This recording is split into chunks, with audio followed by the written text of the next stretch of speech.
بسم الله الرحمن الرحيم ربنا آتنا في الدنيا حسنة وفي الآخرة حسنة وقنا عذاب النار صدق الله العظيم আমরা আজকে বীরভূম জেলা জমিয়তে উলামা পক্ষ থেকে ১৫-১৭টি শাখা সংগঠনের কর্মকর্তা এখানে এসেছে। বড় মাপের কোনো সভায় না গিয়ে আমরা এই কর্মীদের সাথে রাজ্য জুড়ে আলোচনা আমরা চালাচ্ছি। পশ্চিমবঙ্গ রাজ্য জমিয়তে উলামা ওয়ার্কিং কমিটি কার্যনির্বাহী কমিটি ঠিক করেছে এসআইআর নিয়ে আমরা চুপ থাকবো না মানুষকে আমরা কিছু দিশা দেব। কমিটির আলোচনাতে উঠে এসেছে চুপচাপ থাকা আমাদের ঠিক হবে না। বুঝতে পারছেন না? আমাদের সাধ্যের ভিত্তিতে মানুষকে আমরা সুপরামর্শ দেব, মানুষকে বলবো এইভাবে আপনারা চলুন, এইভাবে চললে ভালো হয়। সেই মর্মে প্রতিটি জেলায় কর্মীরা কাজ করছে।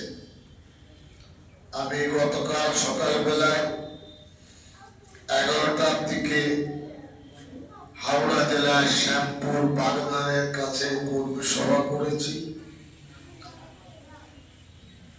এবং 2:30 থেকে 4টে পর্যন্ত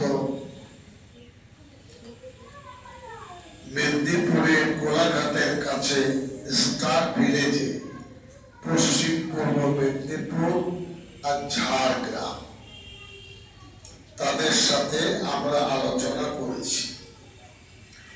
আজকে বিকেল বেলায় পূর্বস্থলী এবং কাটোয়ার কিছু অংশ নিয়ে আমরা আলোচনা করব। কোরআন মজিদের জায়েত আমি পড়েছি, আপনারাও এই দোয়াটা মুখস্থ করেছেন, রব্বানা আতিনা ফিদ দুনিয়া হাসানা। কোরআন মজিদে এই যে দোয়া, এর মানে কি, অর্থ কি? আমরা দুটি হাত তুলে আল্লাহর কাছে মুনাজাত করে বলছি, ওগো আল্লাহ রব্বুল আলামিন, আপনি আমাদের দুনিয়াটাকে সুন্দর করে দেন, ভালো করে দেন। এটা আজ চলতি ভাষা। দুনিয়া ভালো হওয়ার জন্য যেমন শরীর স্বাস্থ্য ভালো হতে হয়, দুটো খাবার থাকলে দুনিয়া ভালো থাকে, বাস করার জন্য বাড়িঘর থাকলে ভালো হয়, ছেলে মেয়েদের লেখাপড়া দরকার হয়, রাস্তাঘাটে চলাচলের জন্য যানবাহন দরকার হয়, তবে তো দুনিয়াটা ভালো হবে। ব্যবসা দরকার, বাণিজ্য দরকার। এখানে আবার কি আছে? এসআইআর। ভারতবর্ষ চলছে গণতান্ত্রিক পদ্ধতি। কি পদ্ধতিতে? ইংরেজিতে বলে ফেডারেল স্ট্রাকচার। সকলে নিজের অধিকার পাবেন, গণতান্ত্রিক পদ্ধতিতে তার মত দেবেন। এই যে অধিকার, সেই অধিকারের একটা বড় দিক হল ভোট। ভারতের সংবিধানে ভোটের বিষয়ে লেখা আছে, ভোট হল ভারতের গণতান্ত্রিক প্রক্রিয়া, ফেডারেল স্ট্রাকচারে ভোটের গুরুত্ব আছে। বোঝা গেল? এই ভোটটা হবে কি করে? ভোটে যদি তালিকাভুক্ত ভোটার হন, তাহলে সেই স্বাদটা আপনারা যদি আপনার নাম না থাকে তো বাইরে চেঁচামেচি করতে হবে। ভারতবর্ষে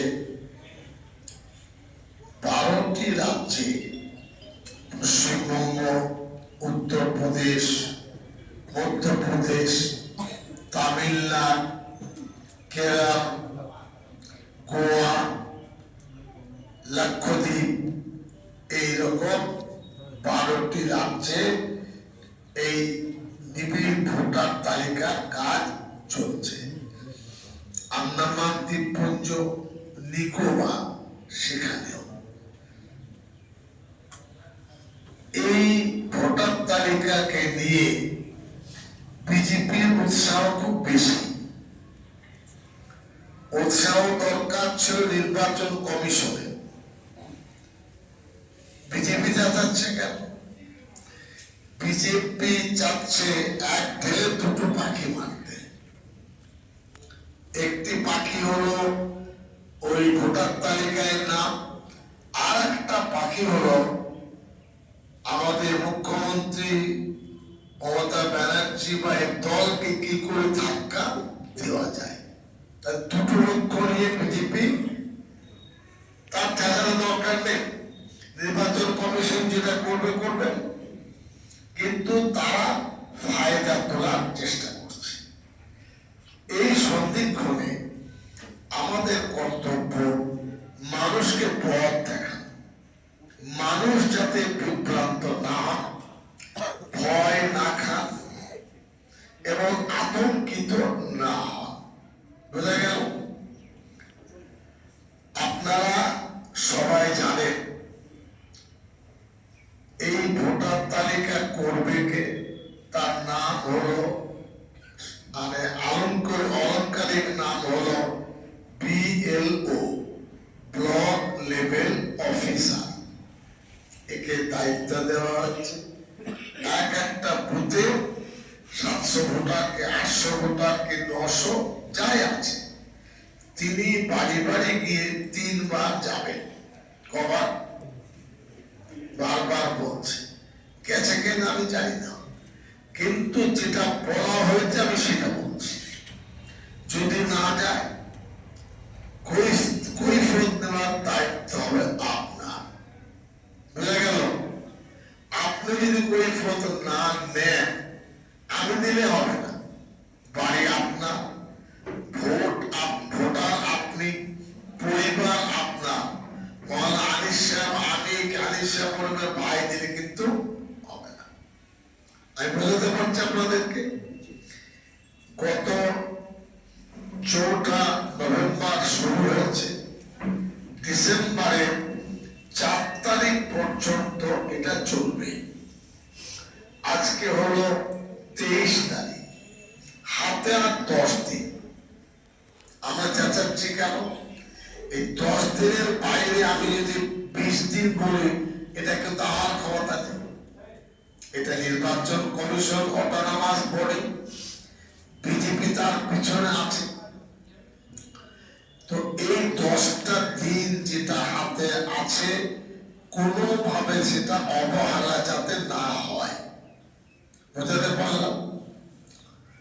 যদি ধরে আপনার নাম ভোটার তালিকায় সংযোজিত বা তালিকাভুক্ত না হয়, আপনার ছেলে, আপনার মেয়ে, নাতি নাতনি, পোতা, এরা কিন্তু আগামীতে ভোটার তালিকায় জায়গা আর পাবে না।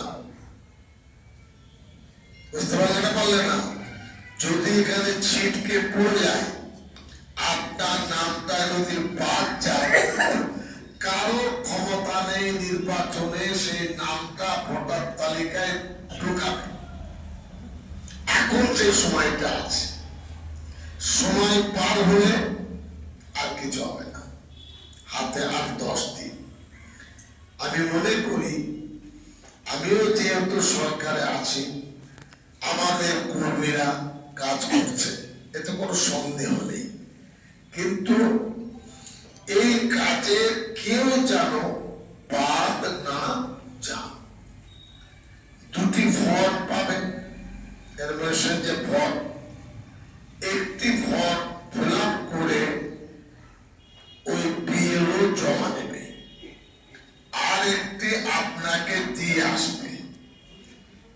আপনাকে যেটা দিয়ে আসবে তাতে সিল লাগাবে। এই যে ভাই এখানে টেলিফোন করার জন্য বসে আছো, 10 মিনিট বসা যায় না, সিল মারবে। এই কাগজটা যদি থাকে তাহলে আপনি কিন্তু হারবেন না, জিততে পারবেন। আর এই টোকেন কাগজ যদি রিসিভ না থাকে আপনি কিন্তু মানে অধারা অবস্থায় থেকে যাবেন। প্রত্যেকটি নাগরিক যারা ভোটার তালিকায় নাম ঢোকাচ্ছেন প্রত্যেক বাড়িতে এই ফর্ম, ভোটার তালিকা সংযুক্তকরণের ফর্ম আপনাকে কিন্তু নিজের বাড়িতে কি করতে হবে, রাখতে হবে। তাহলে আপনি সেটাকে দেখে পড়ে খসড়া তালিকা, ফাইনাল তালিকায় নামটা বুঝে নিতে পারবেন। ওই অরিজিনাল এক কপি এটা নিয়ে বাজারে ঘুরবেন না, ওটা বাড়িতে রেখে দেবেন হেফাজতে, জেরক্স কপি নিয়ে ঘুরবেন। পয়সা যদি ছিঁড়ে যায় বাজারে খুঁজে পাওয়া যাবে না, দলের নেতার কাছেও নেই। ওটা দুটো কপি, একটা নিয়ে যাবে, যে কপিটা নিয়ে যাবে, আমি কাল রাত্রে সই করেছি আমার দমদমে ভোটার, করসগ্রাম আমার বাড়ি, কিন্তু আমি 2 জায়গায় ভোটার নেই, 1 জায়গায় আছি, সই করেছি। আমার বাড়িতে যারা মেয়েরা বাচ্চারা আছে, আজকে সেটা জমা দেওয়া হবে। এটা বোঝানোর জন্য আমরা এসেছি।